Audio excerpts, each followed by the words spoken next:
Yes news में आप सभी दर्शकों का स्वागत है। मैं आपके साथ इलियास बड़ेघर। आइए देखते हैं आज की खबर क्या कहती है। ದಿನಾಂಕ 22/2/2025 ನಮ್ಮ ವಿಜಯಪುರ ಜಿಲ್ಲೆಯ ಸೆಂಟ್ ಪೊಲೀಸ್ ಠಾಣೆಯ ಪೊಲೀಸ್ ಉಪನಿರೀಕ್ಷಕರಾದಂತಹ ಸುನಿಲ್ ಕಾಂಬ್ಳೆ ಮತ್ತು ಪೊಲೀಸ್ ಇನ್ಸ್ಪೆಕ್ಟರ್ ಆದಂತಹ ರಮೇಶ್ ಔಟಿ ಅವರು ಬಂದಂತ ಮಾಹಿತಿ ಆಧಾರದ ಮೇಲೆ ನಮ್ಮ ತಿಕೋಟ ಪೊಲೀಸ್ ಠಾಣಾ ವ್ಯಾಪ್ತಿಯ ಯತ್ನಾಳ್ ಎನ್ನುವಂತ ಒಂದು ಗ್ರಾಮದಲ್ಲಿ ಗಾಂಜಾ ಬೆಳೆದು ಅದನ್ನ ಮಾರ್ತಾರೆ ಅನ್ನುವಂತ ಒಂದು ಮಾಹಿತಿ ಆಧಾರದ ಮೇಲೆ ದಾಳಿಯನ್ನ ಕೈಗೊಳ್ತಾರೆ.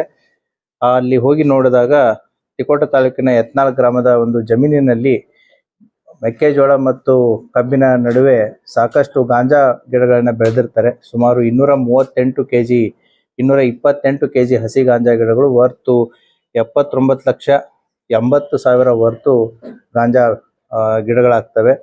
ಇವುಗಳನ್ನ ಒಣಗಿಸಿಬಿಟ್ಟು ಅದನ್ನ ಮಾರುವಂತದ್ದು ಅವರ ಉದ್ದೇಶವಾಗಿರುತ್ತೆ. ಆದ್ದರಿಂದ ಆ ಹಿನ್ನೆಲೆಯಲ್ಲಿ ಆರೋಪಿತರಾದಂತಹ ಮಲ್ಲು ಗೋವಿಂದ್ ಕರ್ವೆ 60 ವರ್ಷ ಮತ್ತೆ ಮನಿಗೇನಿ ಗೋವಿಂದ್ ಕರ್ವೆ 63 ವರ್ಷ ಇವರು ಯತ್ನಾಳ್ ಸಾಕಿನ್ ಅವರನ್ನ ಬಂಧಿಸಿ ಈಗ ನ್ಯಾಯಾಂಗ ಬಂಧನಕ್ಕೆ ಒಳಪಡಿಸಲಾಗಿದೆ. ಇನ್ನೊಬ್ಬ ಆರೋಪಿ ತಪ್ಪಿಸಿಕೊಂಡಿದ್ದು, ಆತನನ್ನು ಬೇಗ ಬಂಧಿಸಲಾಗುತ್ತೆ. ಈ ಹಿನ್ನೆಲೆಯಲ್ಲಿ ಸೆಂಟ್ ಪೊಲೀಸ್ ಠಾಣೆಯ ಉಪನಿರೀಕ್ಷಕರಾದಂತಹ ಸುನಿಲ್ ಕಾಂಬ್ಳೆ ಮತ್ತು ಇನ್ಸ್ಪೆಕ್ಟರ್ ಅಂತ ರಮೇಶ್ ಔಟಿ ಮತ್ತೆ ಅವರ ಸಿಬ್ಬಂದಿ ಆದಂತಹ Mallikarjun Talawar PSI, BM power ASI, Jamkhandi ASI ಮತ್ತೆ ಅಂಜುಟಗಿ, ಕೋಳಿ, ಕರುವಿನ್ ಶೆಟ್ಟಿ, ದಾನಪ್ಪಗೋಳ್, ಬಾಗವಾನ್, ಲೋನಿ, ಗದ್ಯಾಳ್, ಬಡಚಿ ಮತ್ತೆ ಪಾಟೀಲ್, ವಾಣಿಶ್ರೀ ಹೂಗಾರ್ ಮತ್ತು SB ಮುಲ್ಲಾ ಇವರೆಲ್ಲರೂ ಸೇರಿ ಈ ಅತ್ಯುತ್ತಮವಾದಂಥ ಕೆಲಸವನ್ನ ಮಾಡಿದ್ದಾರೆ. ಸೊ ಇತ್ತೀಚಿನ ದಿನಗಳಲ್ಲಿ ಇಷ್ಟೊಂದು ಕ್ವಾಂಟಿಟಿಯ ಗಾಂಜಾವನ್ನ ವಶಪಡಿಸಿಕೊಂಡಿರೋದು ಇದು ಫಸ್ಟ್ ಅನ್ಸುತ್ತೆ. ಅದರ ಹಿನ್ನೆಲೆಯಲ್ಲಿ ಅಧಿಕಾರಿಗಳು ಬಹಳ ಚೆನ್ನಾಗಿ ಕೆಲಸ ಮಾಡಿ ಸುಮಾರು 228 ಕೆಜಿ ಅಷ್ಟು ಗಾಂಜಾವನ್ನ ವಶಪಡಿಸಿಕೊಂಡಿದ್ದಾರೆ. ಮುಂದಿನ ತನಿಖೆಯನ್ನ ಕೈಗೊಂಡಿದ್ದಾರೆ. ಬೆಳೆದು ಅದನ್ನ ಒಣಗಿಸಿ ಅದನ್ನ ಲೋಕಲ್ ಸಪ್ಲೈ ಎಲ್ಲಿ ಅವಶ್ಯಕತೆ ಇದೆ ಡಿಮ್ಯಾಂಡ್ ಅಂಡ್ ಸಪ್ಲೈ ಮೇಲೆ ಅದನ್ನ ಕೊಡುವಂತ ಇದು ಮಹಾರಾಷ್ಟ್ರಕ್ಕೆ ಹತ್ತಿರದಾದಂಥ ಊರು. ಬಾರ್ಡರ್ ಕೂಡ ಬಹಳ ದೂರ ಇಲ್ಲ, ಸುಮಾರು ಒಂದು 200-300 ಮೀಟರ್ ಬಂದ್ರೆ ಮಹಾರಾಷ್ಟ್ರ ಬಾರ್ಡರ್ ಬರುತ್ತೆ. ಸೊ ಆ ಹಿನ್ನೆಲೆಯಲ್ಲಿ ಇದು ಯಾರಿಗೂ ಕಂಡು ಬರಲ್ಲ ಅನ್ನುವಂಥ ಒಂದು ಹಿನ್ನೆಲೆಯಲ್ಲಿ ಈ ಮೆಕ್ಕೆಜೋಳ ಮತ್ತು ಕಬ್ಬಿನ ನಡುವೆ, ಸೊ ಅದು ಒಂದೇ ಕಡೆ ಅಲ್ಲ, ಬೇರೆ ಬೇರೆ ಕಡೆ ಡಿಸ್ಟ್ರಿಬ್ಯೂಟೆಡ್ ಇದರಲ್ಲಿ ಇದನ್ನ ಬೆಳೆದಿರ್ತಾರೆ. ಸೊ ದಟ್ ಯಾರಿಗೂ ಗೊತ್ತಾಗಲ್ಲ ಅನ್ನುವಂಥ ಒಂದು ರೀತಿಯಲ್ಲಿ. ಸೊ ಇಟ್ ಡಿಪೆಂಡ್ಸ್, ಈಗ ಮಾರ್ಕೆಟ್ ವ್ಯಾಲ್ಯೂ ಮೇಲೆ ಹೋಗುತ್ತೆ. ಸೊ ಡಿಮ್ಯಾಂಡ್ ಸಪ್ಲೈ ಕಡಿಮೆ ಇದ್ದಾಗ ರೇಟು ಜಾಸ್ತಿ ಆಗುತ್ತೆ ಡಿಮ್ಯಾಂಡು. ಸೊ ಸಪ್ಲೈ ಜಾಸ್ತಿ ಇದ್ದಾಗ ರೇಟ್ ಕಡಿಮೆ ಆಗುತ್ತೆ. So it varies from time to time.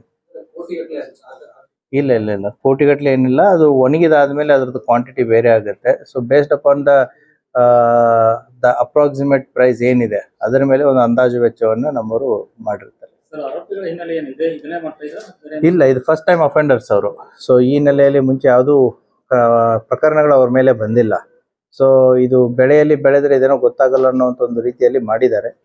So ಇದನ್ನ ಅಪರಾಧ ಕೃತ್ಯಕ್ಕಂತೇಳಿ ಮಾಡಿರೋದು, ಬೇರೆ ಏನೋ ಉದ್ದೇಶಕ್ಕಂತೂ ಯಾವುದೂ ಇಲ್ಲ.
जैसा कि आप सब जानते हैं कि आप सभी का प्यार हमारे साथ कायम है। इसी तरह से हमारे इस चैनल को प्यार करते रहिए और हमारी सारी खबरों को लाइक, शेयर और सब्सक्राइब करना ना भूलिए।